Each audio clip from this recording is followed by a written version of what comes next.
Ayan. May discount pa yan. Kanina 1,000 something. Oh, naging 907. Ang daming discount. Ayan. Ayan, ang daming discount. Oh. Kanina 1,000 something. Ang laki ng discount.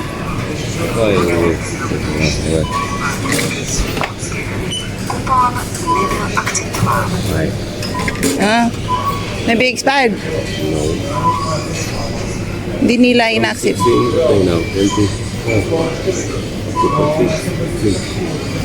So as help.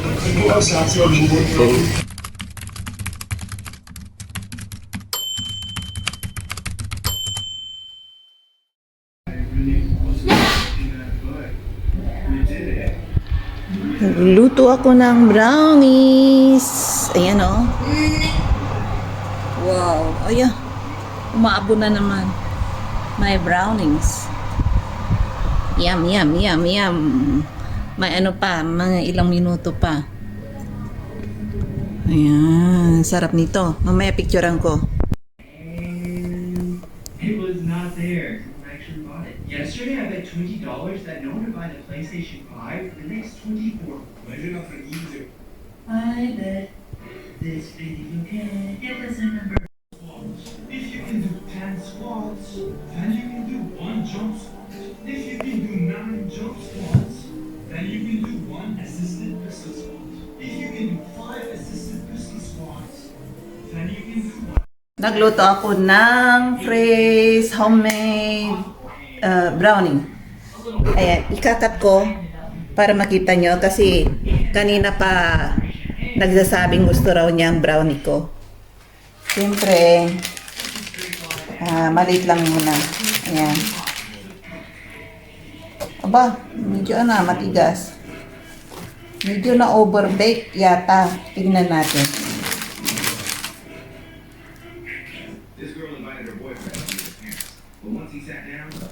May kailangan 25 minutes lang. Huwag mas halos kalahating oras ko to binake eh. Ayan o. Pero tingnan natin kung masarap. Yan.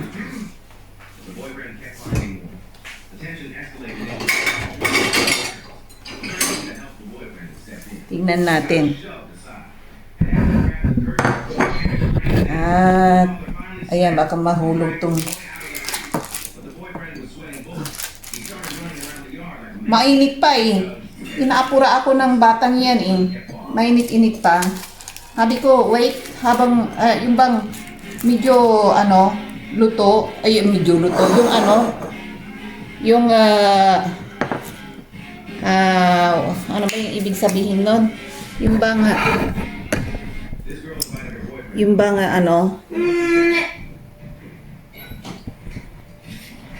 wow, sarap. Yan. Ngayon, let's eat. Come here. Try. Still hot. Ayan yung brownie namin. Ayan o.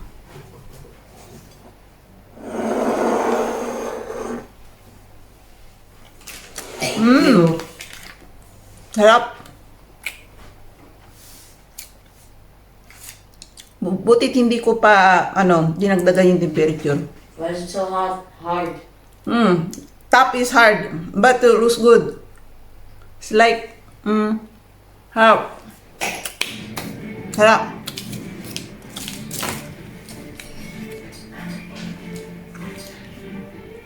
Masarap. Brownie.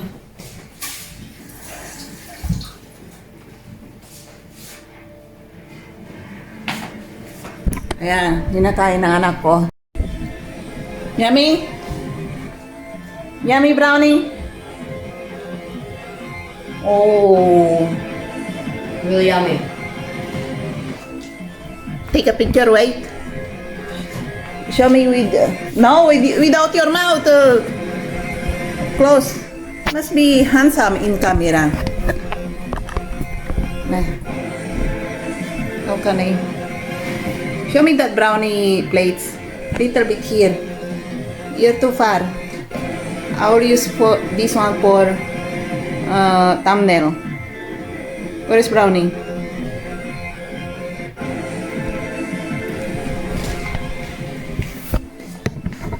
Yan. Naloko yung anak ko. Dati ano yan eh.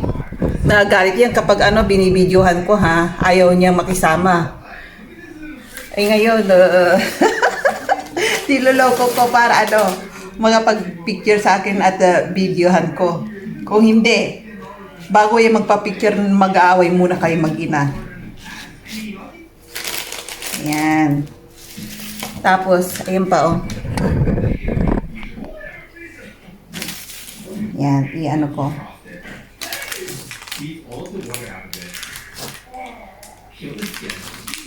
Yan, alam ko na. Madali lang. Kailan anuhin ko lahat. Pwede na ako magbenta. Sinong order dyan? Browning. Ayan. Kailangan ang temperature ay ano lang. Pagluluto is 25 minutes, naging 30 minutes eh. Pero okay lang kung sinubrahan ko pa yung mga 35 minutes. Ano to? Masusunog na. Kaya okay lang. Ayan oh. Yan.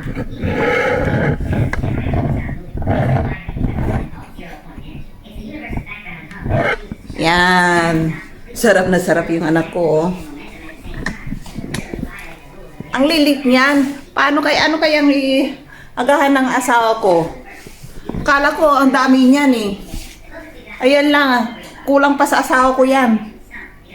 Magre-reklamo yun. Ba't maliit to? Kaya para mahal ang brownie. Ayan.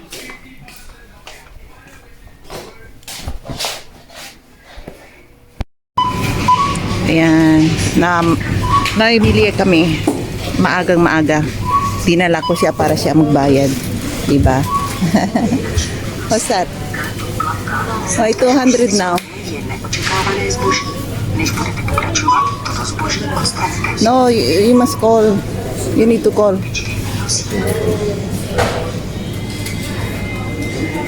With plastic. W daszkowej zonie jednak oczekiwane zboże.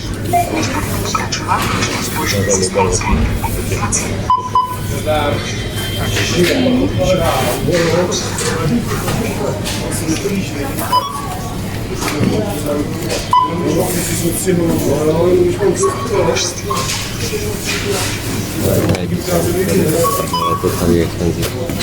Oh, I will bake later. Oh, I forgot to buy cinnamon.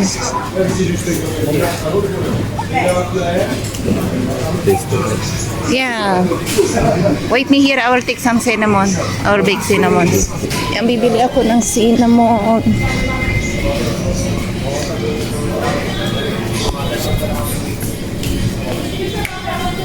Ayan, nagmamadali kasi ako. Ay, nakalimutan ko cinnamon powder.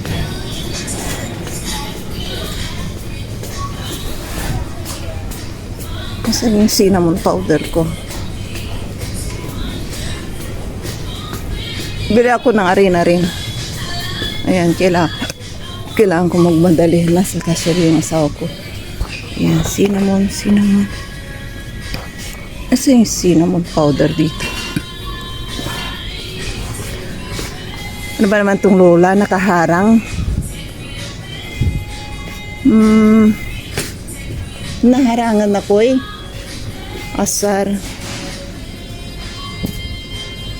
Saan yung cinnamon? Hindi ko makita.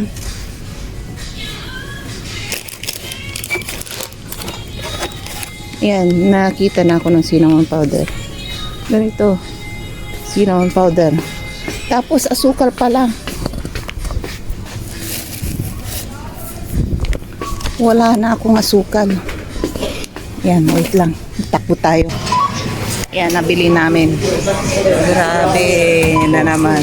O, yan, 915. Dami, 915. Kasi parating may kakao. Oh.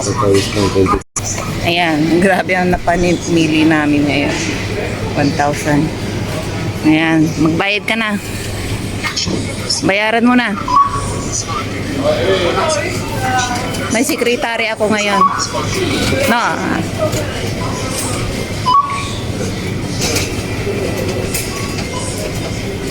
Načtěte prosím poukaz.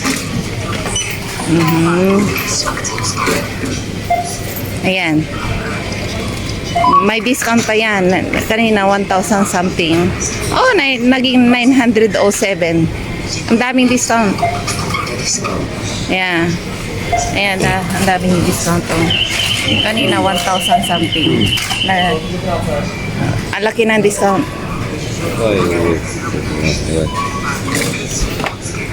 Kupon neakceptowany. Maybe expired. Hindi nila in-accept.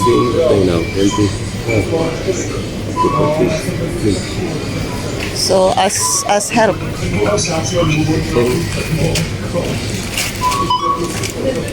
Ayan. Hindi na-accept yung discount. Sudah di mapę. Nie jak się daty tady aktywować, tak oni se vám automaticky jenom kdybyste si to nedal aktivovat. It's there. Why you don't read? Ayan. Ayan nandyan na, hindi niya nakita. Tumawag pa kami na assistant. Ayan. Ayan. Magbabayad kami kasi ano yun.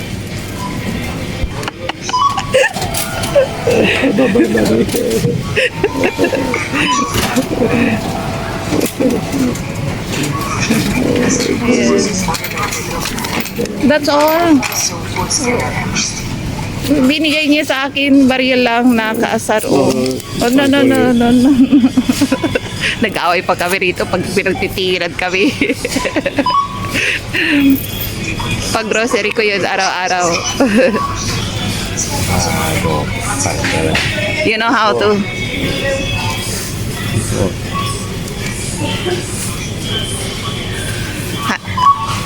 The drinks you need to carry, that small one is our yeah. Hot dog. That hard first. Než budete pokračovat, toto zboží odstraňte. Ayan. Oh, ang late ng bag namin. Ayan. And that broccoli. That toothpaste. And that no, that tomato first and bread. We can carry that one. Ayan. More. Yeah. Ah, meat. And then.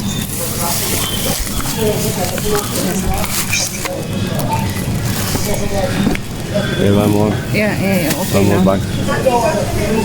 Where you carrying? I have here too. That Rolex.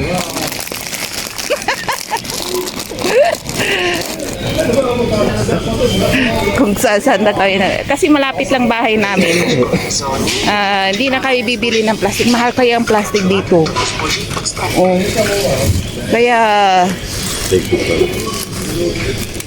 Kaya super tipid kami.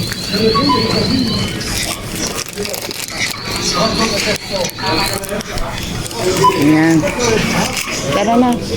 Tara na, ayan. Naging Christmas tree na kami.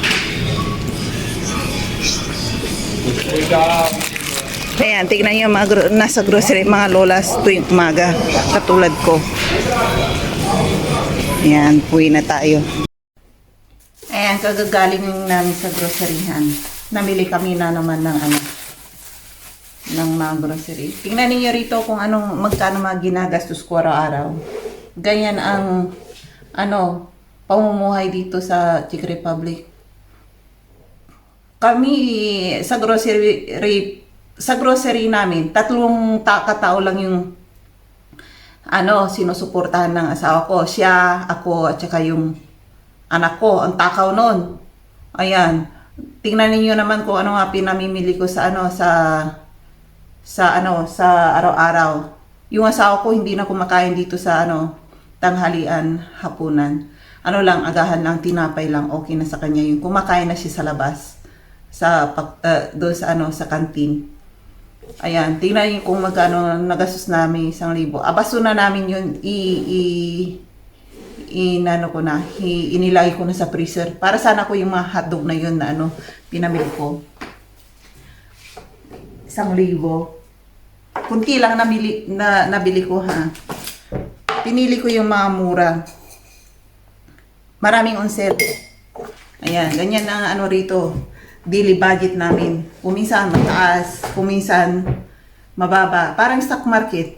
Up and down, up and down. Tingnan niyo yung mga pinamimili ko, mga kung magkano araw-araw. Nandiyan sa vlog ko. Kaya makikita ninyo. Kaya kayong mga rito, mga foreigners na pupunta, kailangan magtipid kayo. Kasi kung kunti lang ang kinikita ninyo at nandito mga pamilya ninyo, nako, mamumulobi kayo. Mahal ang rito, cost of living sa Czech Republic. Araw-araw. Kaya pinamimili ko parati, unsel. Tipid. Kung marunong kayo magtipid. Pero kung hindi naman unsel yung mga pinamimili ninyo, ayan. Talagang waldas ang abot ninyo. Mahirap kumita ng pera ngayon. Walang tutulong sa'yo kapag wala kang pera. Ayan. Kung wala kayo kamag-anak rito, walang tutulong sa inyo pag hindi kayo nagtipid. Ayan. Buti kapag kuminsan yung biyanan ko or yung sister niya, pinapadalan kami ng grocery ha, binibigyan kami. Ganyan. Kuminsan-minsan lang yan ha. Hindi araw-araw. Kung hindi, mag-isa lang naman kasi yung yung biyanan ko sa bahay niya. Kahit na nag-iisa siya sa bahay, yung refrigerator niya, alam niyo ba, punong-puno. Araw-araw rin yan katulad ko na bili ng bili. May pa rin, katalog ng mga groceryhan, kung saan ang mura. Doon siya, bibili siya. Ang dami niyang stock. Kala mo ko 10 ang anak niya eh. Ang dami niyang, tsaka yung refrigerator niya, pinalitan niya ng napakalaki pa. Mas malaki pa dyan sa refrigerator namin. Pinalitan niya, bumili talaga siya ng bago. Pinalitan niya kasi nung maliit yung refrigerator niya, kasing taas ko lang yung refrigerator niya, maliit lang. Nagko-complain sa asawa ko. Sabi niya, ang litlit daw ng refrigerator niya, kisyo ganyan, ganito, ganyan daw. Eh di sabi ng asawa ko, may pera ka, di bumili ka. Sabi niya gano'n, sabianan ko. Bumili naman, kasi yung mga matatanda dito, hindi sila umaasa sa mga anak nila. Hindi sila nanghihingi ng tulong sa mga anak nila. Kaya, kasi malalaki ang mga pensyon nila rito. Malaki natatanggap ng biyanan ko. Kaya kami pa nga tinutulungan ng biyanan ko na kapag walang-wala kami. Nandiyan siya parati nagbibigay ng pera sa asawa ko. Sa asawa ko lang, hindi niya naabot sa akin. Sa asawa ko siya nag-aabot. Pasikritong nag-aabot yun. Tapos, mayat-maya yung asawa ko na naman.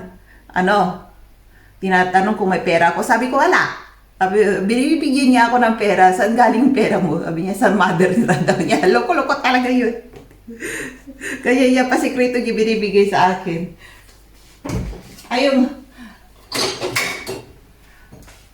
Sabi niya, huwag ko raw sabihin sa nanay niya.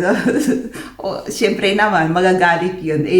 Pasikretong binigay sa anak ko. Tapos yung asawa ko naman, pasikreto na binibigay sa akin. Loko-loko talaga yun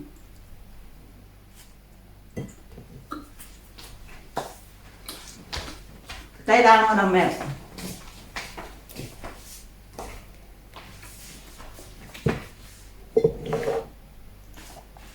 Wait lang.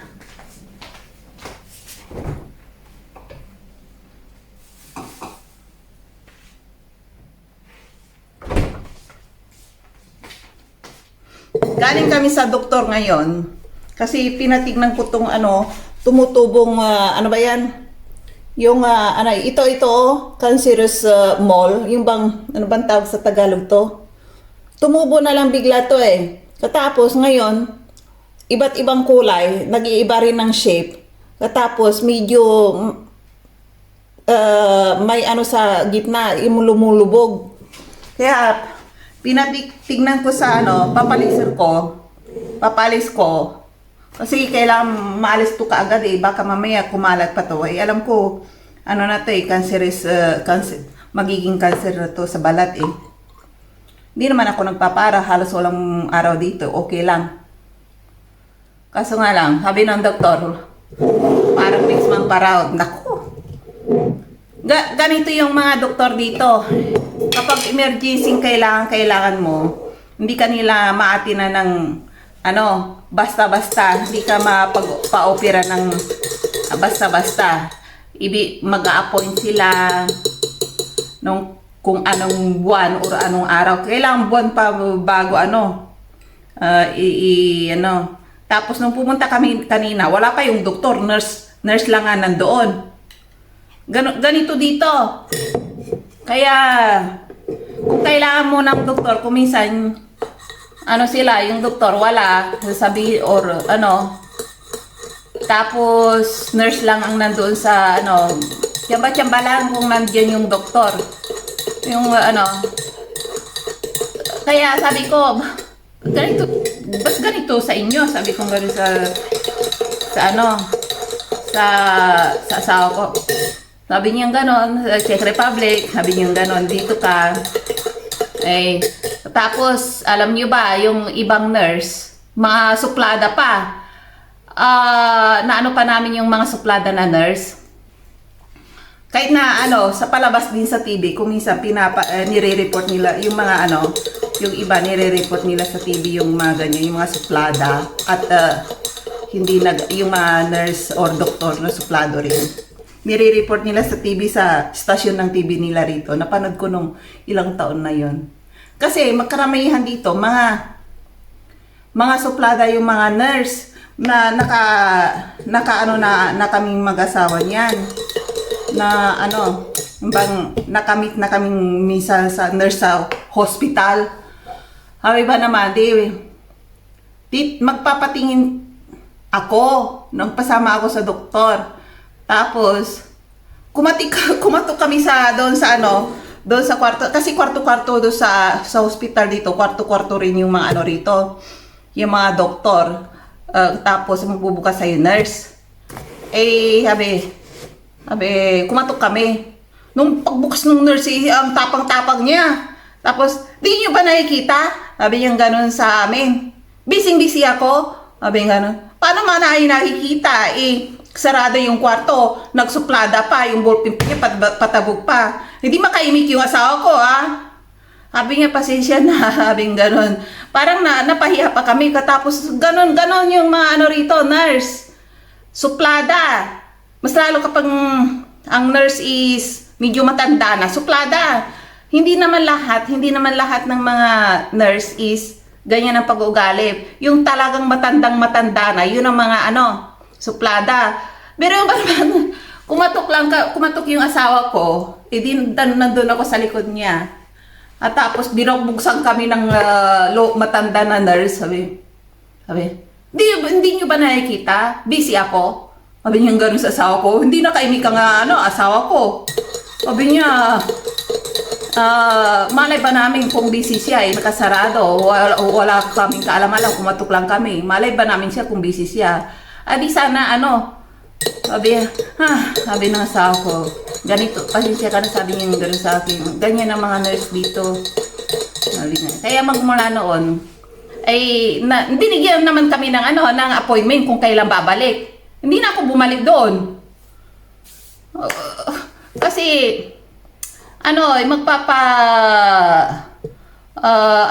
hindi ko alam kung anong gagawin ko. Magpapa-check up yata noon. Kailangan appointment muna. Ang nurse ang, magbibigay sa inyo ng appointment. Kaso nga lang, yung nurse na matanda, suplada. Nako! Nurse ng hospital yun,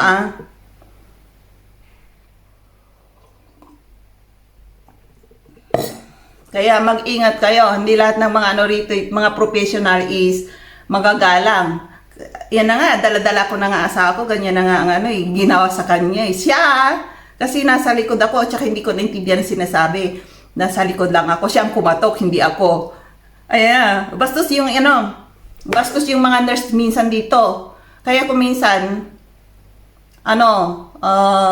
sinusuprong yata sila sa sa malalaking TV station. Ayan. Yun pagkakalam ko kasi napanood ko minsan, hindi ko na alam kung anong taon yun. Ayan, kaya mag-ingat kayo.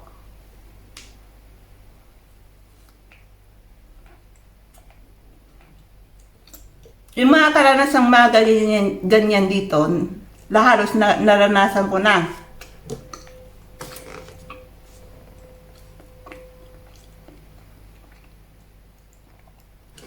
Tapos, marami pa akong karanasan na maikukwento rito sa inyo about sa mga bastos ng mga restaurant, kung minsan ikukwento ko sa inyo.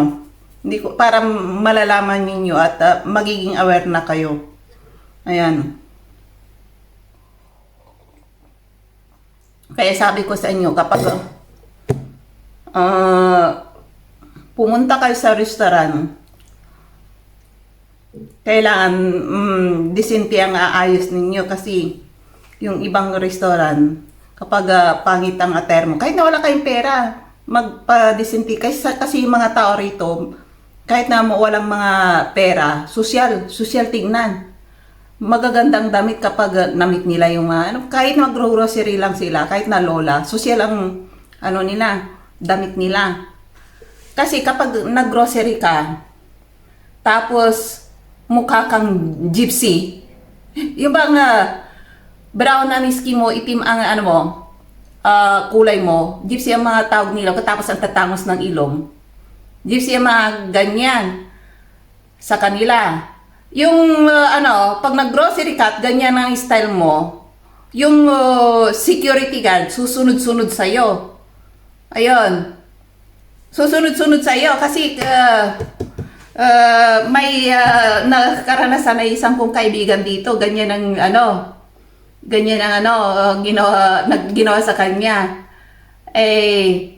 Kaya sabi ng asawa ko, kasi singkit kasi ako. Yung mga gypsy kasi, malalaking mata, magaganda sila. Pero sa kanila, pangit ang mga yon. Tapos ang tatangos ng ilong. Sabi ko sa asawa ko, alam mo ba, sa Pilipinas, sabi kong ganon, sa mga ganyang kagandahan, sabi ko yung mga gypsy mga yan, nako, number 1 sa amin yan. Nako, ang gaganda ng mga yan. Katapos, yung mga ilong, ang tatangos. Tapos, yung mga mata, medyo malalaki. Sabi kong ganon. At katapos, yung buhok nila, itim. Katapos, nako, sabi kong ganon. Pinag-aagawan niyan. Sabi kong ganon, ang gaganda nila. Pero sa kanila, palit daw sa kanila yon. Tapos, sabi niya, kapag ganyan, yung kaibigan ko raw na matanda na yata yun, siya rito. Tapos nag-grocery raw siya, ikukwento ko sa inyo. Di yung jacket niya, namili raw siya sa groceryhan, sa supermarket.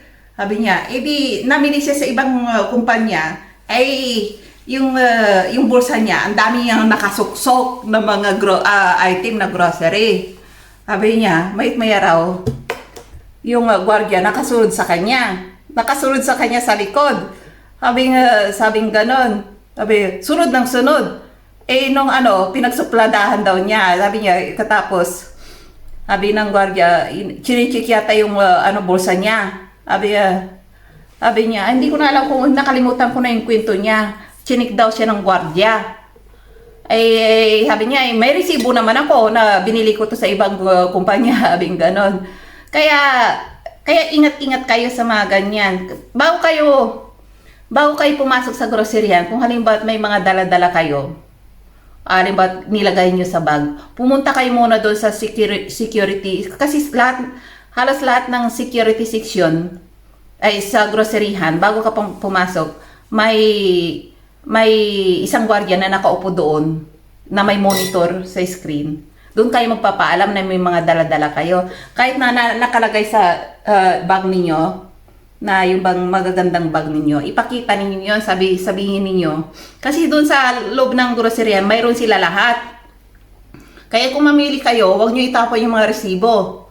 Ipapaalam nyo sa gwardiya na may ganun kayong uri na product sa bag ninyo or sa bulsa ninyo. Kahit na mga shampoo o ganitong kaliliit, ibinulsa nyo, binili nyo sa ibang kumpanya, ipagpaalam nyo pa rin na may ganito kayo or di kayo pinapay na ganito, isinuksok nyo sa bulsa ninyong ganito, binili sa isang lugar, ipaalam ninyo para alam nila. Ganun ako Bago ako pumasok, kapag namili ako sa iba, pupunta ako sa security guard. Pinapakita ko lahat kung anong napamili ko sa ibang lugar. Sabi nila, okay, binila. Ayun, okay na sa kanila, hindi ka natitignan doon sa security guard na screen nila. Alam na nila. Kaya, huwag kayong basta-basta pumapasok na marami kayong dala-dala at itinapon nyo na yung mga resibo. Ipagpaalam ninyo na may ganyan kayo. Kasi kung may problema, alam mo na ng security guard na kayo yung nagpaalam. Kahit na asawa ko, ganun ang ginagawa Nagpapaalam sa security guard kapag may dala-dala kaming pasikreto sa bulsa namin na binili namin sa labas. Pinagpapaalam niya doon sa main guard or doon sa mga cashier. Pag sinabi nila okay go, okay na yun, walang problema. Huwag kayong basta-basta siga na pumasok. Kahit na sabihin yung kayong pinaka-milyonaryo sa Pilipinas, kapag ganyan ginawa nyo rito, wala silang sinisino rito, kakap-kapan kayo.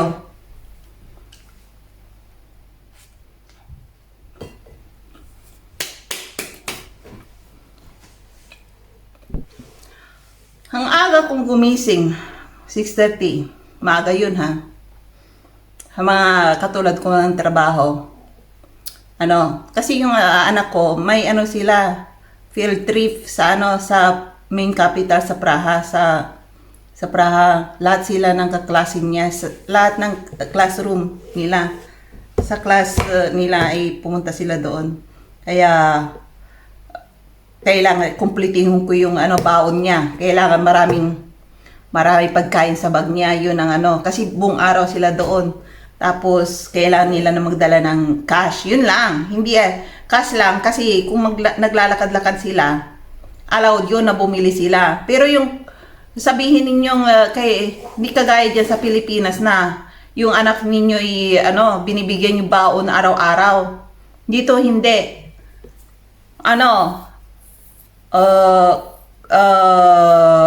Hindi kami namimigay ng baon ng na pera sa mga bata. Bawal yun. Dito kasi walang kantin sa kanila sa school nila. Ang kantin nila kung yung restaurant lang, yung binayaran mo ng isang buwan, yun lang. Kahit na magdala ka ng pera doon, wala kang mabibili sa kantin nila. Pagkain lang. Kung sino ang nagbayad, siya lang makakapasok. Kung hindi ka nagbayad doon sa kantin na yun, hindi ka papapasukin. Kahit na taga doon ka sa school na yun, kung hindi mo binayaran yung canteen food, hindi ka nila papasukin sa kwartong yun. Kwarto yung yun, tignan niyo, nangangati na naman to. Hindi ko mismo dito kinakamot. Doon sa gilid kasi kapag dito, lalala. Ayan.